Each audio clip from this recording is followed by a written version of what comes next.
Sa official na listahan, 1,493 pasahero, 59 ang crew. Pero ayon sa mga nakaligtas, mas marami pa. Siksikan daw. Si Aludia Bascal, isa sa mga survivor, sabi niya, parang mga ipis o langgam ang itsura ng mga tao sa siksikan. May 4 na tao sa isang kama at ang iba nakahiga na lang sa sahig ng barko. May isa pang survivor, si Military Officer Lutgardro Nido. Kwento niya, may 1,000 sundalo pa raw na sumakay last minute. Hindi rin sila kasama sa listahan.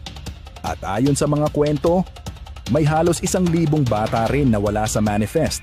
Ang totoo, mahigit 3,000 katao ang sakay ng barko.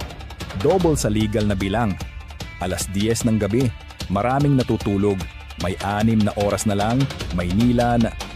Pero habang binabaybay nila ang Tablas Strait, may nakita si Salvador Bascal, tatay ni Aludia.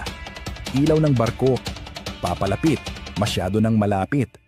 At ayun na nga, bumangga ang barko ng gasolina, ang MT Vector. Isang malaking pagsabog ang sumunod.